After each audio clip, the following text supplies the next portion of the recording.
moving on to Group C. Argentina, Saudi Arabia, Mexico, and Poland. Let's hear it. All right. Argentina is definitely the best team in this group. They're the second favorite to win the whole thing at 5.5 to 1. So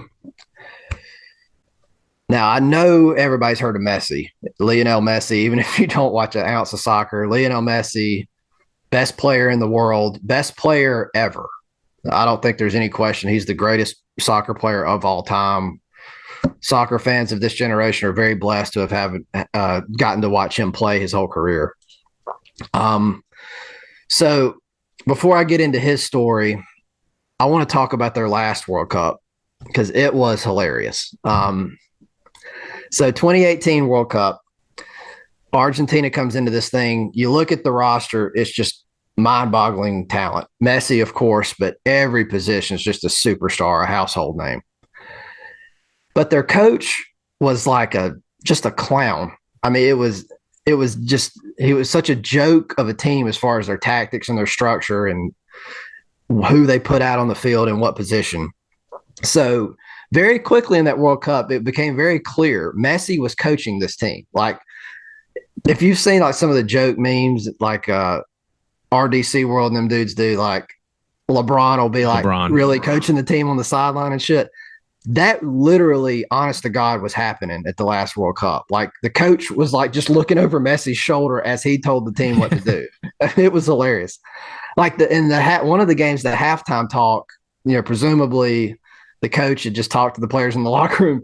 Messi was waiting on them in the tunnel before they got on the field, and he pulled everybody aside like, no, this is really what we're going to do. So they, in very entertaining fashion, bombed out of that last World Cup. They could score goals because they had so much talent, but they just could not defend. It was just a shit show. So they got beat by France 4-2 to get knocked out of that last World Cup. So Argentina now, they've got a new coach, and they've got it fixed. So the attacking talent is still all over the place like it always is, but they play rock solid defense now. They have not lost a game in the last 35 games that they have played, qualifying Copa America. So they are rock solid defensively, in addition to having, amazing attacking talent. So spoiler alert, they're probably my pick to win the whole thing. So next, we're going to talk about Mexico, the rival of the U.S. I'm not going to say a whole lot good about them, but here's the thing with them. They have, talent-wise, you look at the roster, it's a lot of guys that play in the domestic league in Mexico, which is better than MLS, but it's not on par with the European leagues. But they're very good players there. And they always have a few guys that do play in Europe and that are stars. So overall, historically, they're a good, not great team. But they always show up for the World Cup. They have advanced out of the group stage in every single World Cup since 1994. And that for a country of their, they're roughly on par with the U.S. That's better than we've done, I can tell you. So they always show up in the World Cup. Their fans are extremely demanding. They fire coaches like every week. They're the opposite of South Carolina with offensive coordinators. So the fans are just they think they should win the World Cup. They're so demanding. So they go through coaches like crazy. And their current coach, former Atlanta United MLS Cup winner Tata Martino, who I love, every game they're chanting, fire Tata, fire Tata. But he made it. He's going to get to coach the World Cup. So yeah, immense pressure on this team. Good, not great players. The best players, I would say, are their goalkeeper, Ochoa. He's not the best keeper in this tournament, but if there's going to be a SportsCenter top 10 save made by a goalkeeper, it's likely going to be him. He can make some just incredible, how the hell did that happen type saves. And the other guy, Chucky Lozano. So he's an attacking midfielder, like I referenced earlier. So he plays in the midfield, but he's going to get up and score a ton of goals. Great shooter, a lot of speed, great passer. He plays for Napoli, which is in the Italian league. Very good team over there. Very good player. So they're a very dangerous team here. So next, we're going to look at Poland. They were eliminated in the group stage at the last Euros, so not that good. They've been mediocre in World Cup qualifying, barely made it through. A lot of journeyman top players, no real superstars. One guy, however, Robert Lewandowski, that's their striker. He's 34 years old, so he's on the tail end of his career, but at one point he was probably the best striker in the world, best at his position, because Messi technically plays like a winger and Ronaldo's a winger. So, but if you're looking at just strikers, Lewandowski for a time was the best in the world. He's like a less goofy version of Harry Kane. Like everything I said about Harry Kane, he does. He looks a lot more handsome and a lot more competent doing it.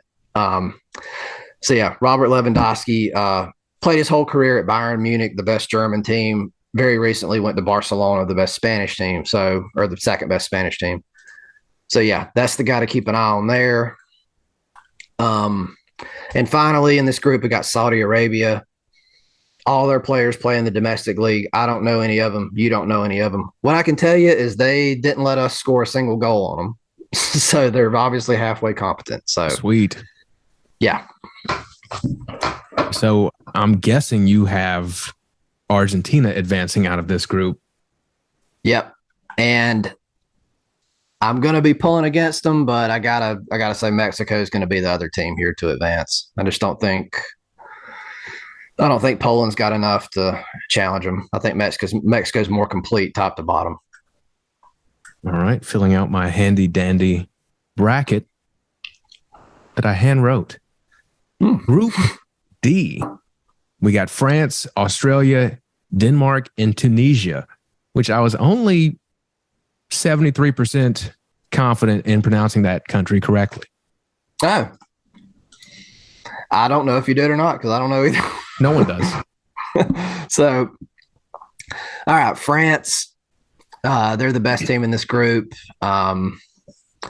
They're the third favorite to win the World Cup at 6-1 odds. They're the defending World Cup champions. They won it in 2018. However, as good as they looked in that last World Cup, as dominant as they were from start to finish, after that, they've not really looked that good. In subsequent qualifying and at the Euros, they've looked just a shell of themselves, really.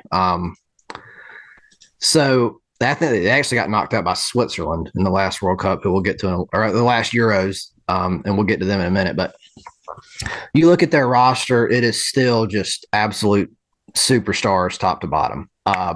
Every position except one I'll get to in just a second. They're loaded, some of the best players in the world. Their best players, guys, I would tell you to look out for are Karim Benzema, who's the striker for Real Madrid. He's on a heater right now. He single-handedly carried Real Madrid to a Champions League trophy last year. That team was not very good. It was like Cam Newton with Auburn back in the day. He just took that team by the neck and just led them through. So he's just playing the best soccer of his career. Back when Cristiano Ronaldo was at Real Madrid and was one of the best players in the world, Benzema was kind of his sidekick. You know, he was in the shadows and he just passed to Ronaldo a lot. And then when Ronaldo left, everybody says, who are we going to place Ronaldo with? Well, you got the guy here already. He stepped up. He's took over. He's just playing outstanding. And then their other player, Kylian Mbappe, he was the best player at the last World Cup. He's young. He's still in his very early 20s. Great name. Yeah. He is one of the fastest players on the planet. I mean, he just, can get from one side of the field to the other quickly. Just incredible at every aspect of the game. He plays striker for his club team. He's going to probably be a winger alongside Benzema for France here in the World Cup. That's the position he's more comfortable at. He's trying to get out. He's trying to get his current team, PSG, to sell him because he hates playing striker so much. Because I guess it's kind of like Anthony Davis with the Lakers. He doesn't want to play center, right? He wants to play power forward. Striker is kind of like that. You got to put your back to the goal. You've got to back guys down. You got to be physical. Whereas at winger, you can kind of move around more. You're free. You can run by people. And that's kind of like, Anthony Davis doesn't want to have to deal with a lot of the shit the center has to deal with. He wants to be free. That's kind of like this. And that's what he's going to get to do at this World Cup. So is he also made out of glass? No. Somebody we'll get to in a little bit here is Neymar, who is his teammate at PSG. But no, Mbappe's solid. Yeah. So now here's France's weakness, and this is why I'm not going to pick them to win the World Cup. At the last World Cup, they had the best midfield in the world. They had certainly at least had the best defensive midfielder, normal center midfield partnership in Paul Pogba and N'Golo Kante. So basically, I guess it's like a free safety and a strong safety, to make a football reference. Like one guy kind of plays deeper and one guy can come up and play in the box more. Pogba was that complete center midfielder. He was on the ball a lot, dribbled a lot, passed a lot. And then he had his buddy N'Golo Kante behind him to clean up the mess defensively and be responsible defensively. And both of those players are injured. Neither are going to get to play in this World Cup. So that midfield for France is just in shambles. So they're going to get out of this group, but I'm not picking them to go very far. Next, we're going to look at Denmark.